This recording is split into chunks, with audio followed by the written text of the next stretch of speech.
Minimum 150 জন মারা গেছে, minimum 150 জন, 150 plus.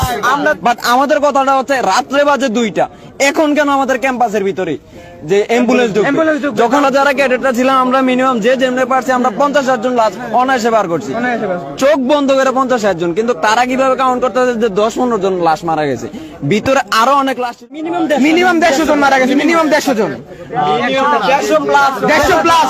আমরা যখন ক্যাডেটরা যখন আমরা মানে রেস্কিউতে ছিলাম, আমরা যে ক্যাম্পাসের ওই সাইড দিয়ে লাশগুলো টানছে, কিছু কিছু লাশ এমনও নাই, এমন আমরা খুঁজে পাইতাছি না। আমাদের প্রিন্সিপাল স্যার একটা স্টুডেন্টে একটা প্রিন্সিপাল তখন জানে যে একটা ভার্সিটির অথবা একটা স্কুলের ভিতরে কয়টা স্টুডেন্ট থাকে, কয়টা ছাত্রছাত্রী, কয়টা ফ্যাকাল্টি, কয়টা টিচার থাকে।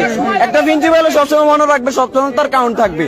তখন একটা প্রিন্সিপাল যখন উনি বলতে লাগছিল যে আমার স্টুডেন্ট এত স্টুডেন্ট ছিল, এখান থেকে কয়েকজন যা শুধু নিচে নামতে পারছে, এতজন স্টুডেন্ট নাই, তখন আমাদের প্রিন্সিপালকে গায়ে ধাক্কা দিছে, সবকিছু যাবতীয় সবকিছু কর্ম করছে, সবকিছু মানলাম।